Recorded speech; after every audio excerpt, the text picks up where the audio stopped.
Hello, and welcome to The Sound of Economics, the podcast from Bruegel, the Brussels-based economic think tank. I'm your host, Rebecca Christie, senior fellow here at Bruegel and Europe columnist for Reuters Breaking Views. I am very excited today to be joined by Oana Lungescu, who was the spokesperson at NATO for a long time before going to RUSI, the think tank in London, still working on defense and security issues, and Bruegel's own Guntram Wolff, senior fellow, who is also a professor at the Willy Brandt School in Erfurt, Germany. We are going to be talking today about the relationship between the European Union and the North Atlantic Treaty Organization and how that affects what needs to be done to help Ukraine after the invasion. We're 2 years in now. Oana, can you just help us remember what it is that NATO does and what it is that the EU does and where they work together and where they have their own jobs? Thank you, Rebecca, for the invitation, and great to be with you and Guntram here. NATO, of course, is a political military alliance that was founded on the ruins of World War II exactly 75 years ago. It's a transatlantic alliance, so it brings together uniquely Europe and North America to discuss, decide and act on issues concerning their collective defense, primarily. So it's founded on this solemn promise that an attack on one ally would be regarded as an attack on them all. So there is this collective defense pledge, which is at the heart of the NATO alliance. So 75 years ago, there were 12 allies, basically from North America and Western Europe. Fast forward to 2024, there are now 32 allies. And a couple of fun facts about NATO and the EU. So there are 23 members in common, with the accession of Finland and Sweden to NATO over the last 2 years. But NATO protects 96% of the population of the European Union. So 96% of the population of the EU lives in a NATO country. And EU countries which are in NATO only represent about 20% of the defense spending of the alliance. That is pretty startling when you think about who's closer to wars at the moment. Which countries are not part of NATO that are also part of the EU? And has that been an issue in any of the recent situations, or is it just another thing that has to be taken account in when people start allocating resources? The countries that are not in NATO are Austria, Cyprus, Ireland, Malta. Some of them are neutral countries. Many of them have partnerships with NATO. For instance, we have great partnerships with Austria, with Ireland. These are the countries that are not also part of NATO. Everybody else is, including countries that used to be neutral, like Finland and Sweden, who decided after the start of Putin's full-fledged invasion of Ukraine that they were much safer together in an alliance like NATO than alone. And they also felt that Putin's aggression was trying to prevent them from exercising their free right to join any alliance they might wish to choose, so to choose their own path. So that's the overall framework, but that doesn't mean that NATO and the EU don't have a strong partnership, which I think has become even stronger in the last few years. If anything, the partnership between NATO and the EU has reached unprecedented levels on a very, very wide range of issues. Obviously, missions and operations from Iraq to Kosovo and Bosnia, where NATO and EU representatives are in constant contact and consultation, but also important issues such as resilience, hybrid defense, cyber defense, maritime security, and most recently, space, technology, and also climate change. That's a big list. Yet most of the NATO funding still comes from the US, I guess. Well, it's not the funding for NATO as such, because the NATO budget is actually peanuts. It's very, very small. When we're talking about NATO funding, this is actually the national defense budgets of each ally. And of course, it's been a constant concern in the United States, President Biden, President Trump, President Obama, but also going as far back as President Eisenhower and President Kennedy, that the Europeans are not spending enough on their own defense. And the good news is that since 2014, basically just after the illegal annexation of Crimea by Russia, but also at the time when we saw the rise of ISIS, NATO allies made a very strong pledge to invest 2% of their GDP on defense every year. And with a lot of efforts and a lot of cajoling, 18 out of 32 are now investing at least 2% of GDP on defense. And the hope is that by this summer, by the Washington summit in July, probably 2/3 of them will be investing at least 2% of GDP on defense. And that is a very significant increase in defense spending across Europe and also Canada. That's really helpful. So Guntram, you've been looking into European Union member state budgets for a very long time. And more recently, you've been looking at how they can use those budgets to build up their defense capabilities and work together to help Ukraine. Can you help us get oriented here in terms of what's happening, what needs to happen, and what the obstacles are? Yeah, thanks for having me, Rebecca. It's great to be here also with you, Anna. And look, I mean, the defense topic has become, of course, the key topic since the invasion of Ukraine by Russia, and the security situation, and that's perhaps to start with, really looks quite dire. I mean, General Cavoli, the US Allied Supreme Commander to Europe, has just given a testimony in the US Congress and describes how Russia has massively increased its military capabilities despite very significant losses in its land forces. It has been able to rebuild these land forces and actually has been able to ramp up its military production massively. So the situation is actually quite dire, and Russia now outperforms Europe and NATO and all of the NATO allies, including the US, in terms of its production of simple things such as ammunition, shells for artillery. So this is a situation, I think, the background against which, of course, European countries have increased their defense spending. Now, if we look at the increase in defense spending, and Juana just mentioned it, actually now the by and large European countries fulfill the 2% NATO target. On average. Well, I mean, the numbers are quite clear. I mean, most countries actually are there by now. Germany also this year is actually above 2%, thanks to a special sort of financial vehicle. But, you know, basically this increase, why was this increase necessary? Well, it was necessary because of the dire security situation. And when you look at sort of defense spending overall, what I find sort of very striking is that Russia, with all the increases in its defense spending, spends actually 120 billion US dollars roughly on defense. I mean, not on defense, on aggression, in fact, while the European countries in NATO, they are basically spending above 300 billion.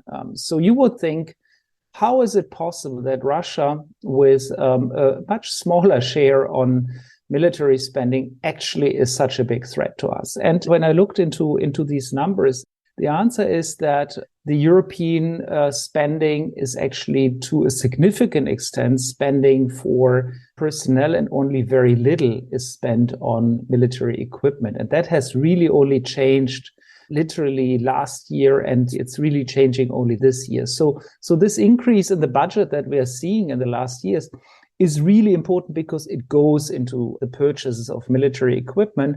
And therefore, the whole question of the European industry for defense products the global industry for military procurement, that really has become a central piece of policy discussions and a central piece of priorities, because if we don't deliver in that space, if we don't order enough, then the security situation will look even more dire than it does currently. Actually, if I may add here, Rebecca, as Guntram was saying, spending on equipment is absolutely key. We're not just talking about let's just spend money on pensions, for instance. And together with a 2% metric, there's also a 20% metric, so that 20% of the defense budgets of NATO allies should be invested on modern equipment, basically. And there again, in the last few years, as Guntram was saying, we've made a lot of headway, and that is an important tendency to follow. But of course, I think there will be a discussion at the Washington summit in July also about whether 2% is enough.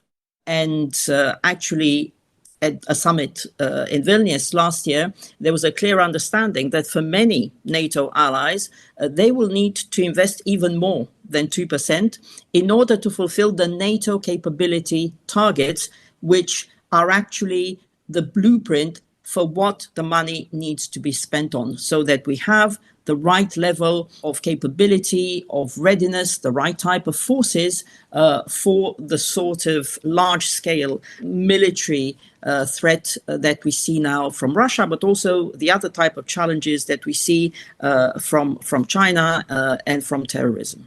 Now, Guntram, you mentioned budgets. And when we talk about Europe and budgets, we have to talk about also austerity and fiscal rules, not just interest in defense spending or not.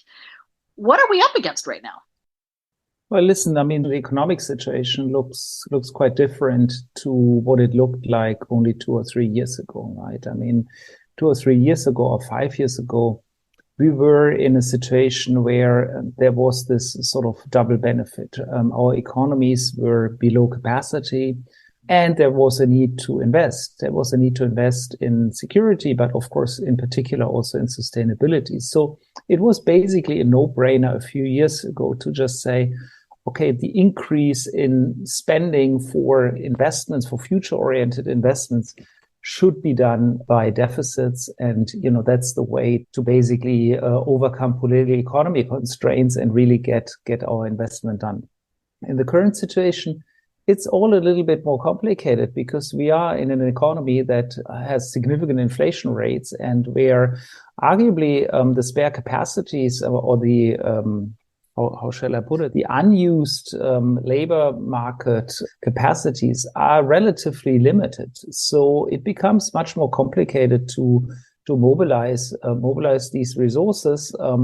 And that's not primarily, I would say, a question of fiscal sustainability, which is sort of the mind frame of the fiscal rules, and where basically many countries, in particular in the north and in the east of Europe, and including Germany, of course, have the fiscal sustainability capabilities to invest more. It's more a question of if they were to invest more based on deficits into defense, what kind of inflationary macro effects would that have? Yeah, and that's I would say the macro issue. And so my view here is that we will need, in particular in the country where I'm living currently in Germany, we will need some compromises, right? And the compromise that a colleague at the Kiel Institute has been proposing, Moritz Schularik, is let's do some supply side economics measure, including in the housing market and elsewhere, and fund the increase in defense spending with deficits, basically. And I think that's probably a fair compromise. It's really interesting. When we come back, we'll talk more about how all of this affects the war happening in Ukraine right now.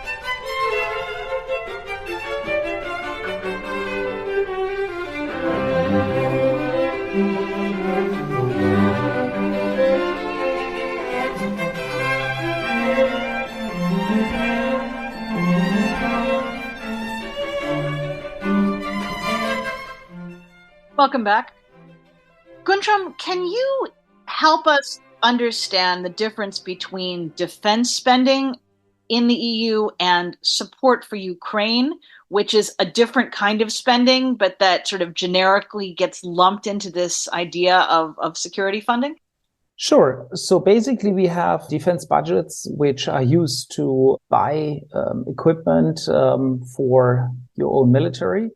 And then many countries do have additional budget lines which are specifically dedicated to the support of Ukraine, including for purchasing weapons and other things. And so there, I mean, it's basically different budget lines in the national budgets. And we have at the European level, of course, also some facilities. The so-called European Peace Facility is actually a fairly sizable facility that is now used to essentially support and fund the purchasing of weapons by member states if those weapons are being delivered to Ukraine. So it's not exactly the same thing, the national domestic defense budgets and the support for Ukraine. But of course, there's some overlap, right? I mean, so either you spend and buy from available capacities for Ukraine, or you do it for your own national military services. I mean, there are at the moment, in fact, some constraints, in particular on the production side, and I think that's where, I mean, if I would sort of criticize European and also US government policy over the last 2 years, is that for at least a year, if not a year and a half, our governments have been taking the Russian challenge way too lightly and have basically assumed that Ukraine would succeed and the counteroffensive would succeed, and this wouldn't turn into a war of attrition in which long-term production capabilities are really key. And so if you don't order for 1.5 years, I mean, then of course, industry cannot produce and cannot build up additional capacities. And now we are really running into capacity constraints. And that's most clearly visible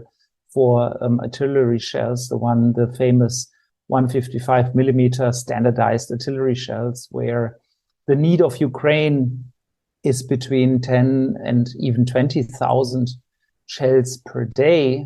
The production capacities, and I looked at those, the production capacities have massively increased in Europe, but they are still very small. So France, for example, has moved to a capacity of producing 100,000 per year in 2024. Germany will go up to 700,000 per year. So that's like between 40 and 80 days of demand of Ukraine. So yes, massive increase. The increase is a factor of 7 or 8. So much more is being produced than only 2 years ago, but it's still simply insufficient. That's really helpful. And I want to come back to this concept of industrial capacity and the investments needed for that. But first, let's just stick with the budgets for a little bit. Looking at how the EU spends money on these issues, I find it helpful to distinguish between what people are willing to pay for jointly and what they have to pay for on an individual member state level. And it's been my sense that when it comes to doing joint things, there's no problem continuing what the EU has been doing to borrow on capital markets to come up with money to send Ukraine. However, there is a real issue with using jointly raised EU money for defense budgets, because to make it fair, you would have to have transferring. And it's hard for me anyway to imagine member states allowing their collective market access to be used for arming one of their fellow countries, even one that they're on the same side from. Whereas we've seen a lot of success in raising money jointly to pay for unemployment or green transition or other sorts of civilian projects like that. Guntram, does that match your sense of what people are willing to pay for collectively and borrow for collectively, and what they really want countries to do one by one? Yeah, I would say partly. I would describe the story a bit differently. I mean, the story is one in which the support for Ukraine is actually unevenly distributed across the EU, and it follows, I mean, if I may use a nerdy economist term, it follows basically the gravity model. So the closer you are to Ukraine, the more you're ready to chip in your own resources in percent of your own GDP. I mean, you can really see how much more Poland and the Baltic countries are giving to Ukraine than, say, Spain or Portugal, very remote countries. That's true. In addition to the EU funding for Ukraine, there's also a lot of country by country funding for Ukraine. Yes, absolutely. So in principle, you would say, okay, this would be a no-brainer, right? I mean, so Germany should take a lead here and say, let's borrow as European Union on the capital markets and use that money to support Ukraine. And it would actually be a good deal for Germany, right? Because Germany over proportionally pays certainly compared to France, Spain, and Italy, even though the French would put into question some of the key numbers, but in terms of the actual billions in percent of GDP, I mean, there's a clear difference. So for Germany, it would be actually a positive thing to do this, but it doesn't want to do it. It doesn't support it, and that's related to the German government's position, in particular the finance ministry's position on joint European debt, which is rejected as a matter of principle. So I think it's a missed opportunity. It's a missed opportunity of European integration.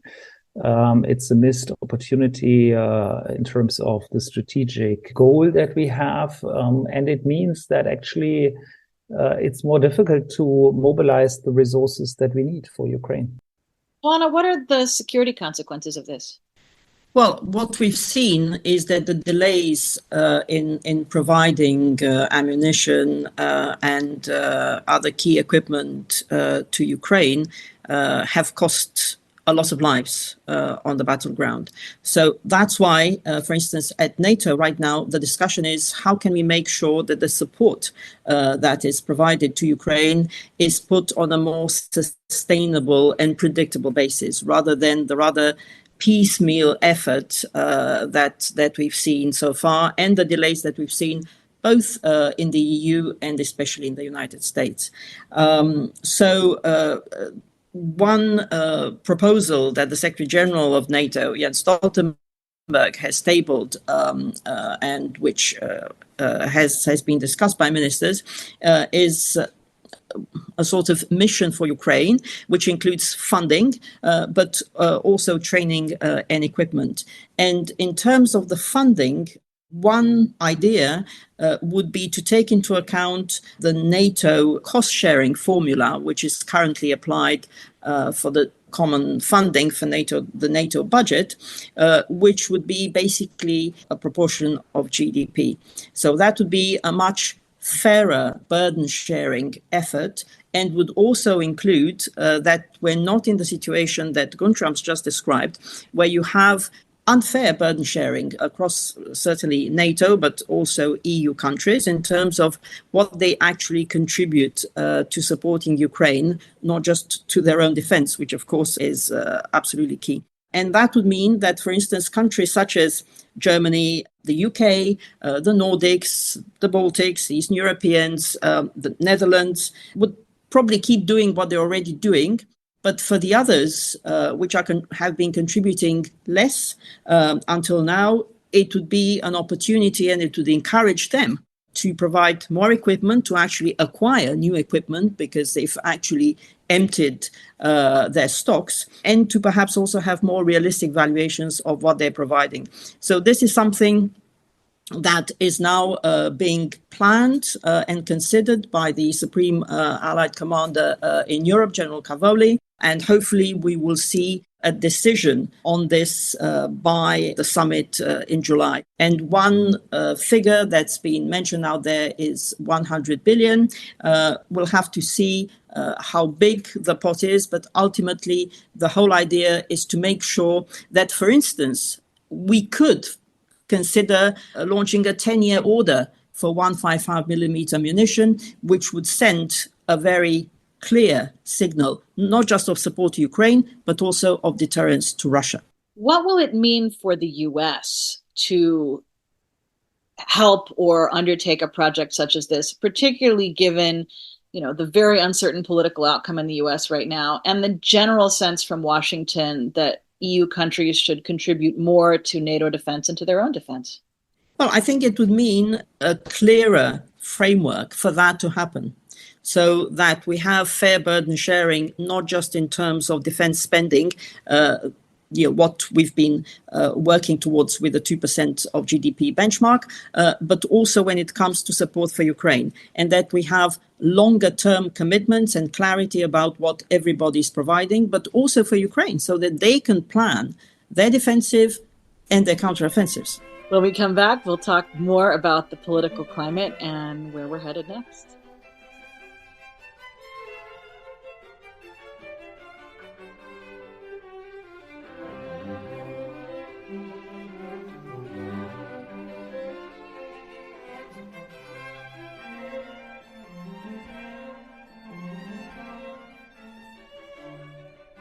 I'm here with Guntram Wolf and Oana Lungescu.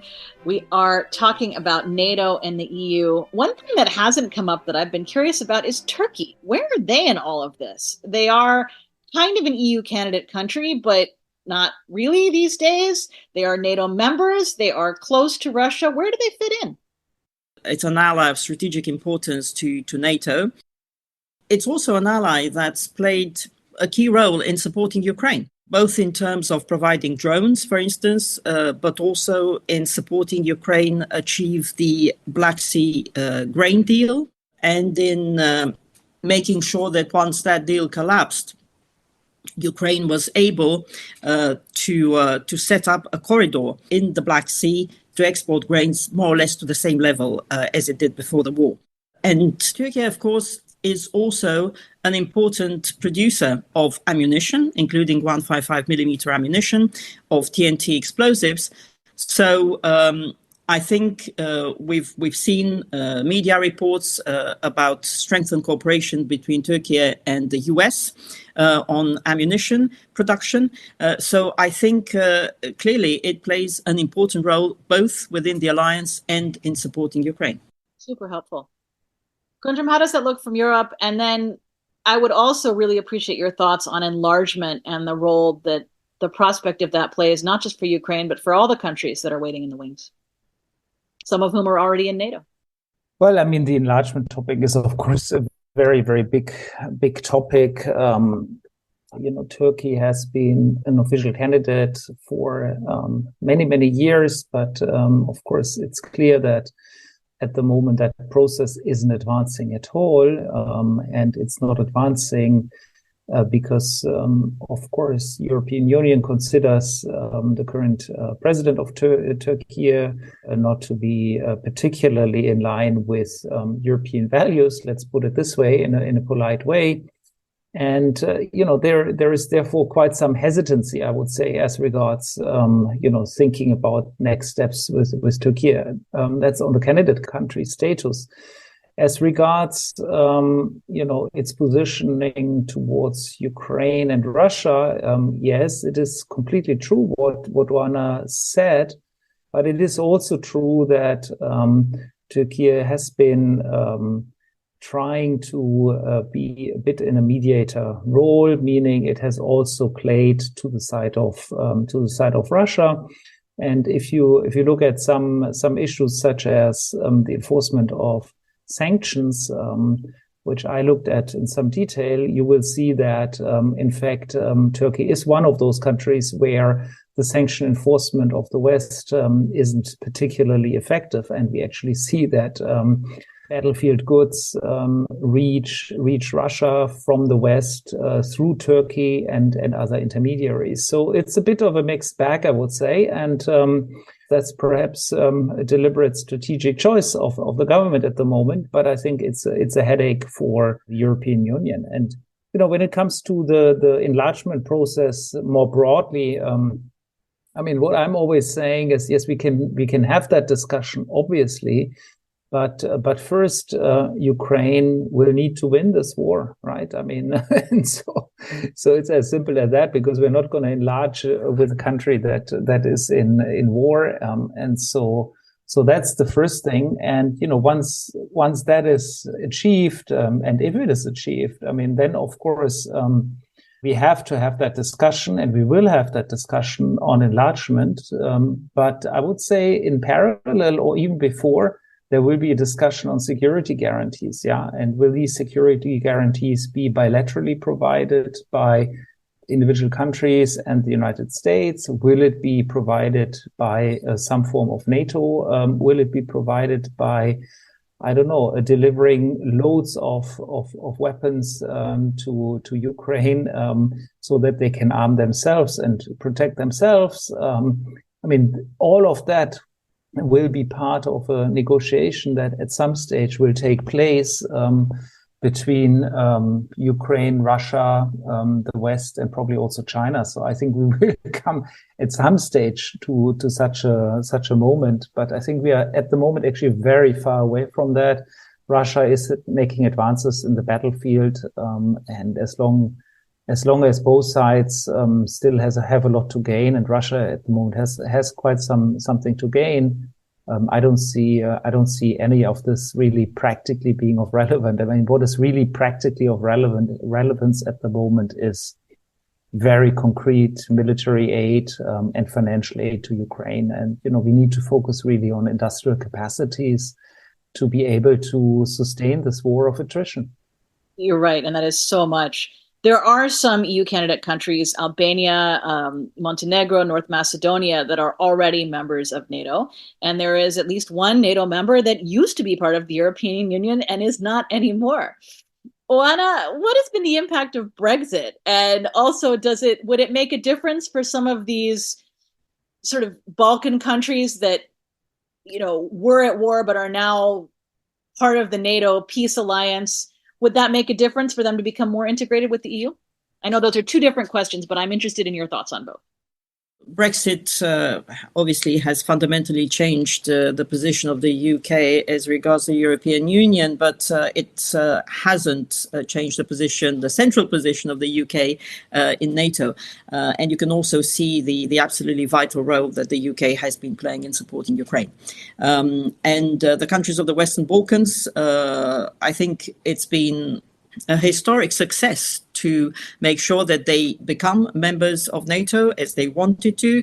The same thing with Finland and Sweden, because we're talking about geostrategic game changers, both in the north and in the southeast, to have all of these countries part of the same defense alliance. For NATO, I think what is important is that in its partnership with the EU, which, as I said, is very strong, that countries that are not members of the EU but are NATO allies should be included as much as possible, because we do see a certain trend to sometimes not even mention not just Turkey but even the UK.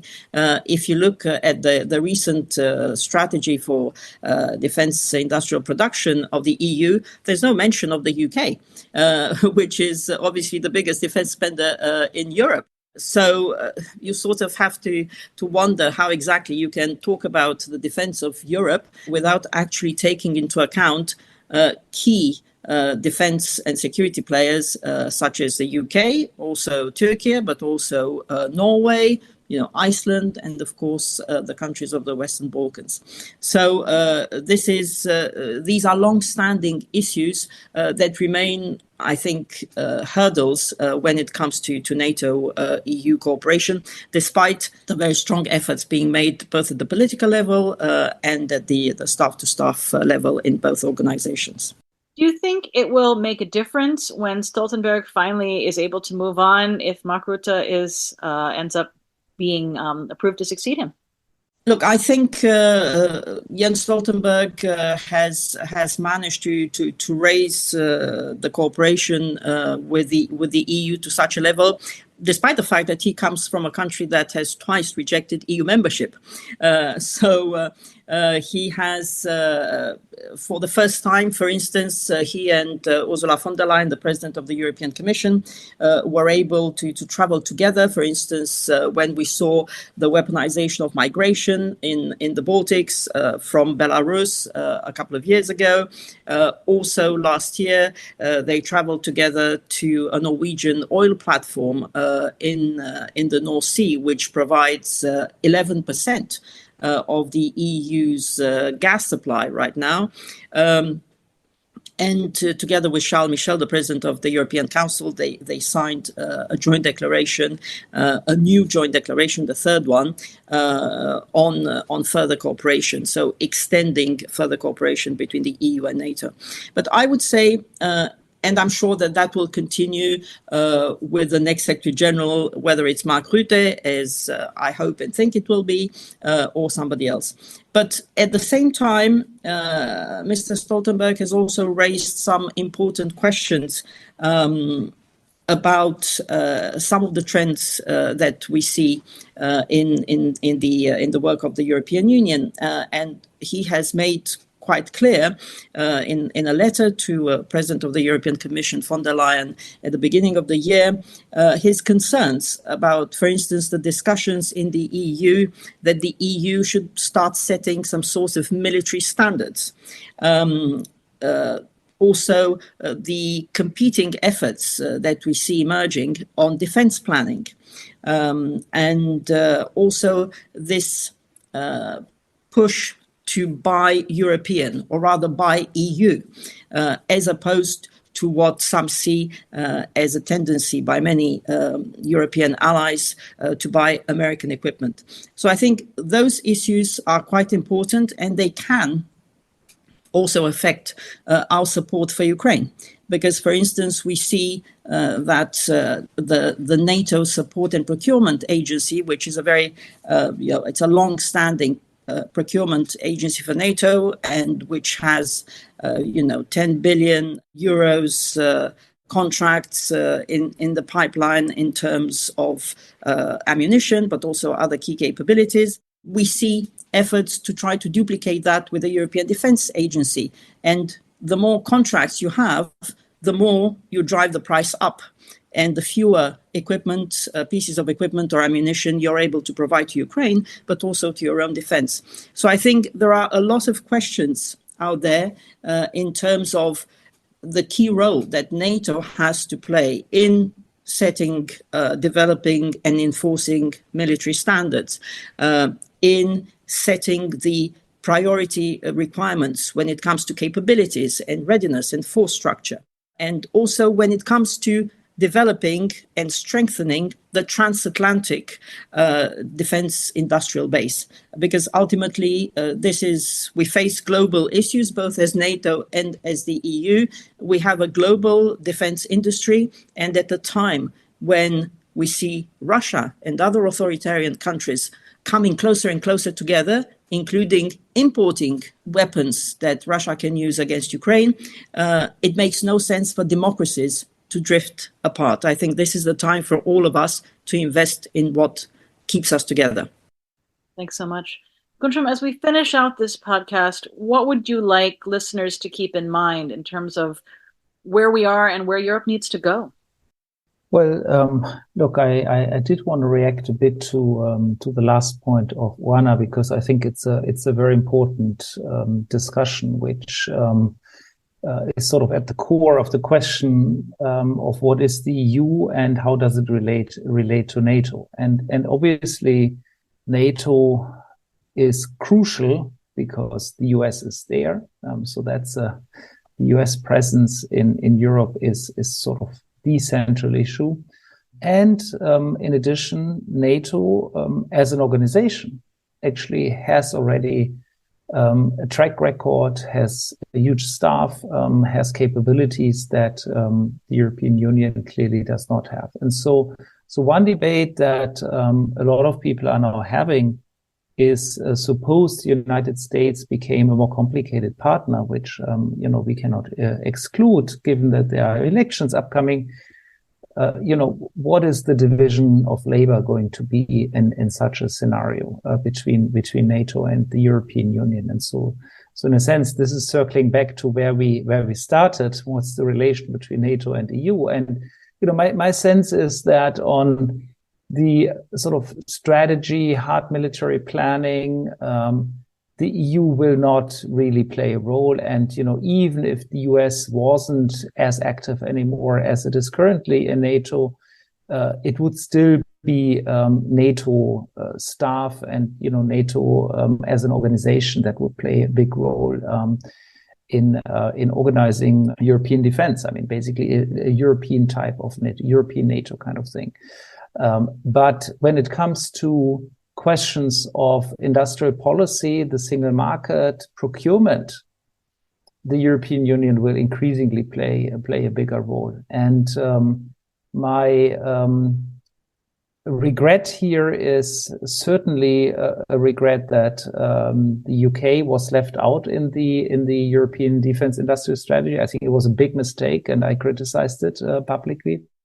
But, I do think there will be a scope for the European Union there to play a bigger role, because it touches on a lot of market questions that are ultimately single market questions and European Union questions. And so I guess to reply to your question, Rebecca, if there's one thing I think we need to take away is that the situation is very serious. And, what counts now is quite a bit the industrial base and, our capacity to produce cost effectively and at scale what is needed in a war of attrition.